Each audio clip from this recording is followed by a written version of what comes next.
They replaced me 3 days after the CEO died. 15 years at the company.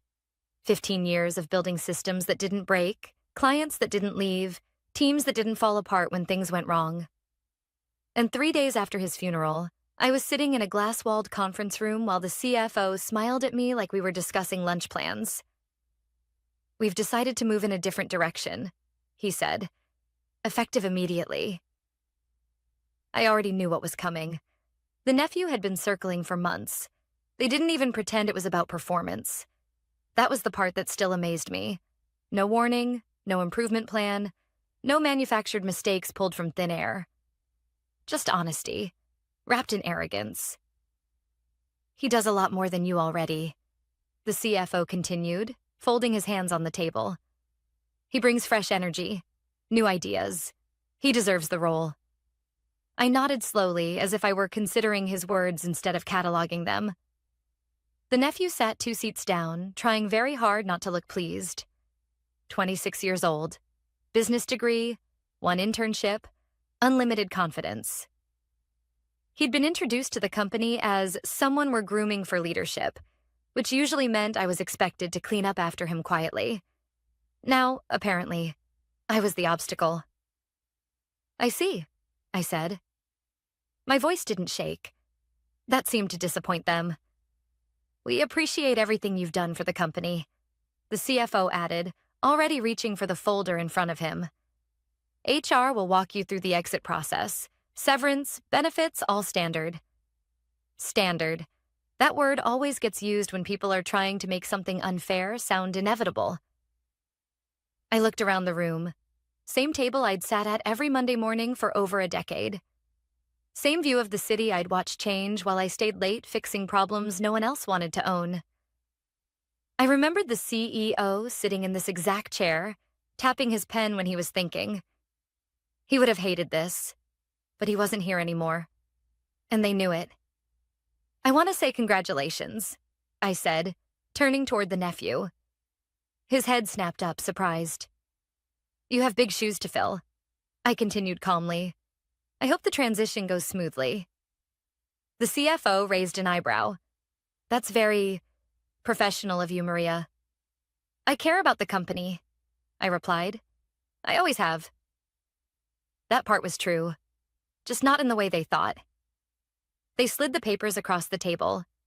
Termination without cause. Effective immediately. My role eliminated. Access revoked by end of day. The language was clean, efficient, and careless. They didn't notice my hands didn't tremble when I signed. HR escorted me back to my office like I was a visitor who had overstayed her welcome. I packed quietly. 15 years fits into surprisingly few boxes when you never decorate because you're always too busy. As I left, the nephew was already in my chair, adjusting the monitor height. "Maria," he called out, standing quickly. "If you have time later this week, maybe you could help me understand some of the ongoing projects?" I smiled. "Of course." That surprised him too. "I'll send you notes," I added. "Whatever helps." They watched me walk out with polite relief. No scene, no argument, no last-minute bargaining. Just acceptance. What they didn't know was that the moment they chose termination without cause, they had already lost. I took the elevator down alone. The doors closed, and for the first time since the meeting, I exhaled. Not in panic. In clarity. The buyback clause had been buried in my original employment agreement, signed when the company was still small enough to fit in 2 floors, and ambition mattered more than politics. The CEO himself had insisted on it back then. "If we ever part ways unfairly," he'd said, tapping the contract, "you deserve protection." Termination without cause triggered it automatically. They never amended it, never challenged it, probably forgot it existed. That was their mistake. At home, I placed the box by the door and poured a glass of water I didn't drink. I opened my laptop and pulled up a folder I hadn't touched in years. Inside were scanned contracts, board resolutions, and one document highlighted in yellow. Buyback option. Clearly defined. Time limited. Enforceable. Monday. They thought they had solved a problem quickly. Removed a loyal employee, promoted family, Close the chapter. I sent a short email that evening. Subject: transition support? Text: happy to help ensure continuity this week. Let me know what you need. Maria, friendly. Cooperative. Disarming. Then I called my lawyer. She listened quietly, asked 2 questions, and then said the words I had been waiting to hear. Yes, she said. This is valid. And yes, they triggered it. I looked out the window at the city lights, steady and indifferent. They had replaced me. On Monday, I would remind them what that actually cost. Monday didn't begin with fireworks. It began with emails. At 8:04 a.m., my inbox lit up with polite requests framed as favors. Could I clarify a vendor escalation? Did I remember why a certain compliance exception existed? Where was the documentation for a legacy client's pricing structure? I answered every message calmly, briefly, helpfully. I didn't mention that most of those answers existed only because I'd built the systems myself. Or that the nephew, now officially my replacement, didn't yet understand how much of the company's stability lived in decisions made years ago, quietly, without applause. By mid-morning, he called. Maria, quick question, he said, trying to sound casual. The operations dashboard is throwing warnings. Is that normal? It depends, I replied. Which warnings? Silence. Then paper rustling. The red ones. I closed my eyes for half a second. Those are tied to contract thresholds, I said evenly. If they turn yellow, you're fine. Red means someone's about to breach a service level agreement. Oh, he said. So, what do I do? I told him. Step by step. I didn't rush. I didn't simplify it too much. He needed to understand what he was stepping into.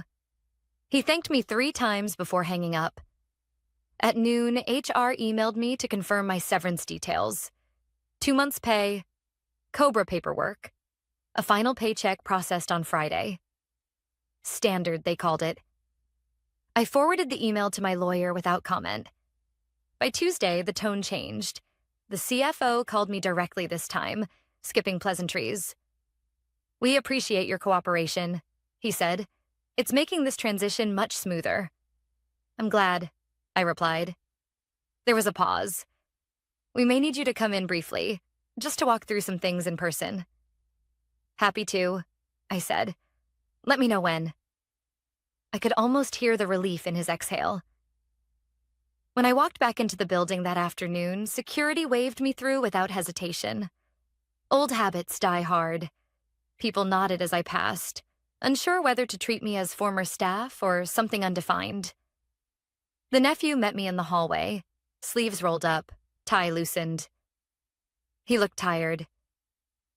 I didn't realize how much was interconnected, he admitted as we walked. It usually is, I said. In the conference room, the board listened as I explained workflows they'd never bothered to learn. Dependencies, vendor risks, the difference between growth and overextension. No one interrupted me. For the first time, they were taking notes. Afterward, the CFO clasped his hands together. You've been incredibly professional about all this, he said.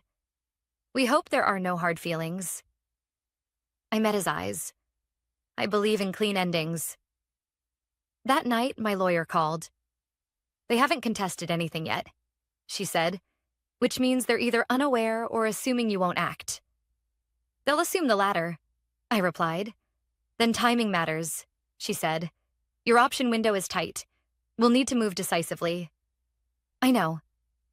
By Wednesday, rumors started circulating. A former colleague texted me. They're struggling. He approved something he shouldn't have. Another message followed an hour later. CFO's been in meetings all day.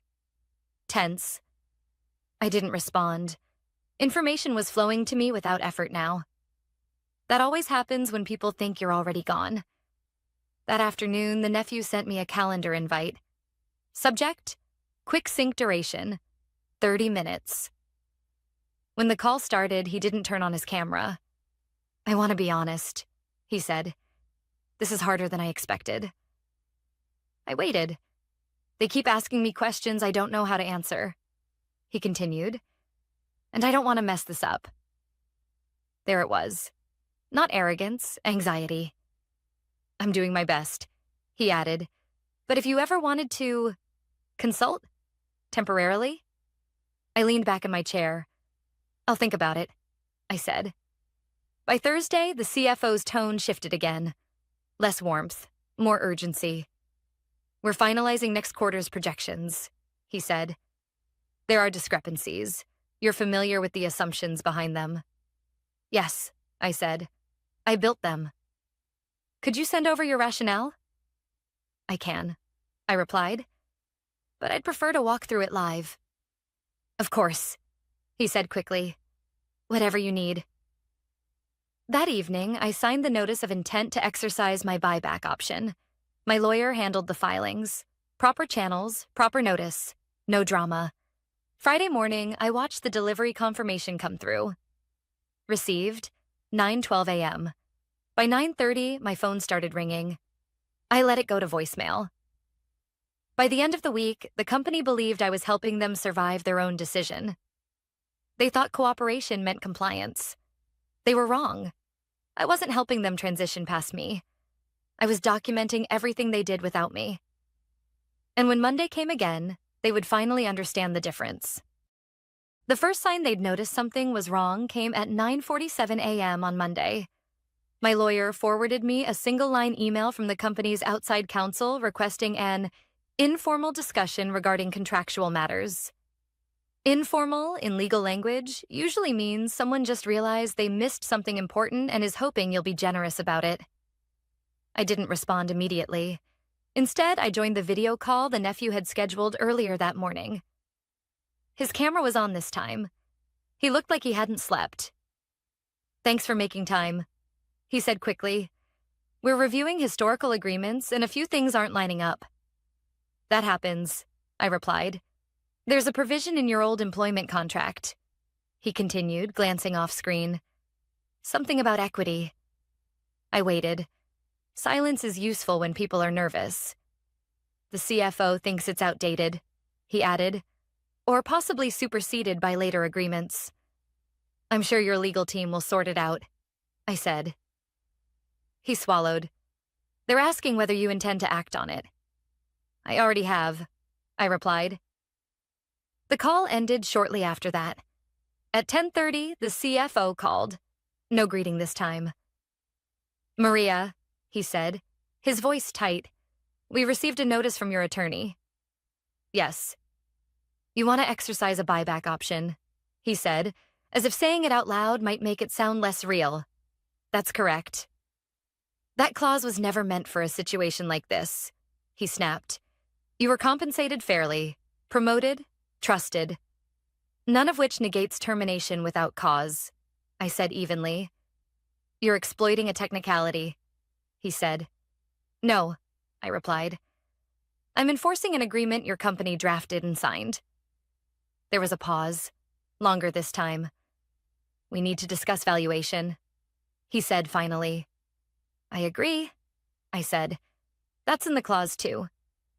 By noon, a meeting invite appeared on my calendar. Emergency board session. Outside counsel present. I attended remotely. The screen filled with familiar faces, all of them tense. The nephew sat slightly off to the side, silent. The lawyer spoke first. The company's position is that the buyback provision is ambiguous. It isn't, my lawyer replied. It's conditional. The condition was met. Another board member leaned forward. You can't possibly believe this entitles you to reclaim equity at the original price. It entitles me to reclaim it at the formula specified, I said, which you approved. The CFO rubbed his temples. This could destabilize the company. Terminating institutional knowledge usually does, I said. That didn't land well. They proposed a settlement, a cash payment in exchange for waiving the clause. It was generous by normal standards. It was also inadequate. I'm not interested, I said. By Tuesday, the pressure campaign began. HR sent a follow-up clarifying that my access to internal systems would be terminated to protect sensitive data. A courtesy warning. Former colleagues stopped texting. The nephew emailed once, then unsent it. My lawyer updated me that the company had retained a second firm. "They're taking this seriously now," she said. "Expect a narrative shift." She was right. An industry blog published a short piece questioning whether legacy contracts could threaten corporate stability. No names mentioned, no sources cited. I forwarded it to my lawyer. She replied with one word: predictable. On Wednesday, I was invited to another call. This time, only legal teams. The company's counsel argued that the CEO's death altered the spirit of the agreement, that market conditions had changed, that enforcing the clause now would be unfair to shareholders. My lawyer responded with documents, board minutes, emails, a signed amendment reaffirming the clause 3 years earlier. The CFO had signed that one himself. I watched his face on the screen as the realization settled. Thursday morning, the nephew called again. "They're asking me to testify," he said quietly, "about your role, your performance." I chose my words carefully. "You should tell the truth." "That you did more than me?" he asked. "That I did my job," I replied. "And now you're doing yours." He nodded, then hesitated. "I didn't ask for this." "I know," I said. By Friday, the company's tone shifted from aggressive to procedural. They sent a formal acknowledgement of my exercised option, subject to review, subject to confirmation, subject to delay, but not denial. The market noticed something was happening. Analysts started asking questions on earnings calls. Why were decisions being postponed? Why hadn't leadership announced a long-term strategy? Uncertainty has a way of surfacing. That evening, I reviewed the original contract again. The clause was simple, elegant, ruthless in its clarity. Termination without cause triggered my right to repurchase a defined equity stake at a predetermined valuation. No emotion, no interpretation, just math. On Sunday night, my lawyer called. "They'll try to slow walk this," she said, "but they can't stop it." "What about retaliation?" I asked. "They're constrained," she replied. "Anything overt strengthens your position." I hung up and sat in the quiet of my apartment. They had replaced me because it was easy. Now they were learning that undoing me was not. And Monday, for the second time, was going to be very interesting. The injunction landed on Tuesday morning. Not dramatic, not public. Just a court-stamped order delivered to the company's legal inbox at 8:13 a.m., freezing any equity restructuring, executive compensation changes, or asset transfers until the buyback process was resolved. By 8:20, my phone was ringing. I let it ring. At 8:41, my lawyer called instead. "It's granted," she said. "Narrow, clean, exactly what we asked for." "Good," I replied. "They're furious." "I expected that." By the time I made coffee, the company was effectively stuck. No bonuses, no accelerated stock grants, no golden handshakes. The things leadership relied on to smooth over chaos were suddenly unavailable. At 9:05, the CFO emailed me directly. Subject: urgent, need alignment. Text: "Maria, this path is damaging everyone involved. We should speak today." I didn't respond. At 9:30, the nephew tried again. "I think they underestimated how serious this was," he said, voice low. "They're scrambling." "They usually do," I said. "They're asking me to sign off on decisions I don't fully understand," he continued. "And now legal says we can't move on anything." I paused. "That's what happens when governance breaks down." He sighed. "What do you actually want?" I didn't answer immediately. "I want the agreement honored," I said finally. "Nothing more." That afternoon, the board convened without inviting me. It didn't matter. Under the injunction, they couldn't act meaningfully anyway. What they could do was argue. And they did. By Wednesday, my lawyer forwarded internal emails produced in Discovery. Not privileged, sloppy, written in haste. One board member questioned whether firing me had been necessary at all. Another asked whether HR had documented any cause. Someone else replied that it felt like the right moment. That email would matter later.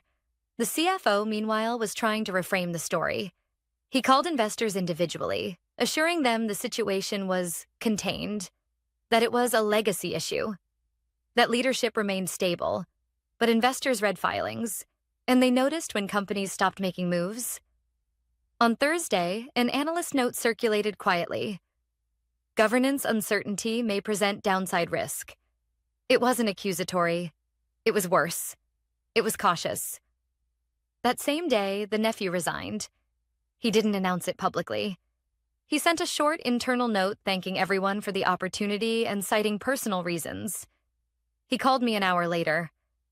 "I can't be the face of this," he said. "It was never supposed to turn into a legal war." "I understand," I replied. "I told them I wouldn't testify against you," he added, "or for them." "That was wise," I said. With his exit, the CFO's position weakened significantly. The replacement they'd rushed through was gone, and the role was vacant again. Only this time, the court order prevented them from appointing anyone new. By Friday, the company had a leadership gap it couldn't legally fill. That's when the tone changed. The CFO requested mediation. Not a call. Not an email. Formal mediation. I agreed. The mediator was neutral, experienced, and unimpressed by emotion. She asked for positions, not speeches. The company offered to accelerate severance, increase the settlement, add consulting fees. I declined. They suggested modifying the clause retroactively. My lawyer smiled politely. "That would require her consent," she said, "which she does not give." After 3 hours, the mediator leaned back. "What if the buyback proceeds?" she asked, "and the company retains you in an interim capacity?" Silence filled the room. I spoke carefully. "Under what authority?" The CFO cleared his throat. "We'd need to restructure governance." "Including the board," I said. "Yes," he admitted. "And operational control during the transition," I added. Another pause. "We could discuss that," he said. That was the moment I knew they were out of options. By Sunday evening, my lawyer confirmed what we'd been working toward. The valuation formula had been triggered. The numbers were locked. Funding mechanisms identified. Timelines enforceable. "They can delay," she said. "But every delay costs them leverage." "And credibility," I added. Monday morning, I walked past the building again. Lights were on in offices that should have been empty. Crisis hours, emergency meetings, the kind of week that exposes who actually understands the business. I didn't go inside. At noon, the CFO called one last time. "We misjudged you," he said quietly. No anger now, just fatigue. "Yes," I replied. "If this goes through," he continued, "the board will need to answer for it." "They should," I said. A long pause. "What happens to us?" he asked. I looked out the window, watching traffic move steadily below. "That depends," I said, "on how well you read the agreement you ignored." That night, my lawyer sent the final draft of the enforcement motion, ready to file. Monday had arrived again, and this time there would be no ambiguity about who controlled what came next. The agreement was executed on a Wednesday morning. No press release, no announcement, just signatures, wire confirmations, and a quiet email from my lawyer that said, "Funds received. Equity transfer complete." 15 years ago, I'd signed my first contract in a borrowed office with folding chairs and a borrowed printer. That morning, I signed the final document from my kitchen table. Coffee untouched. City still waking up outside my window. By 9:30 a.m., I owned the stake the clause guaranteed me. By 10, the board knew. The CFO called immediately. His voice was flat now, stripped of urgency and strategy. The transfer went through. Yes, I said. We're convening an emergency meeting. I'll attend, I replied. Send the details. This time, no one questioned my presence when I walked into the building. Security didn't wave me through out of habit. They waved me through because legal had instructed them to. The boardroom looked smaller than I remembered. Same table, same skyline. Fewer people. The CFO sat at the head, but he didn't look settled there anymore. Two board members avoided my eyes. One nodded stiffly. We'll begin, he said. I didn't interrupt. I didn't need to. Counsel summarized the situation clinically. The buyback clause had been lawfully exercised. The injunction remained in effect until governance was clarified. The company now had a significant shareholder whose consent was required for material decisions. That shareholder was me. We need stability, the CFO said finally. Investors are nervous, staff are asking questions. So am I said. He looked up. About what? About why this was allowed to happen, I replied. Why 15 years of operational leadership was replaced by a rushed decision with no cause, no documentation, and no succession plan. No one answered. I'm not interested in theatrics, I continued. I'm interested in continuity. But continuity requires accountability. One board member shifted. What are you proposing, Maria? I'm proposing what should have happened before the termination, I said. An interim operating structure, clear authority, and a board that understands the business it oversees. The CFO leaned back. And where does that leave us?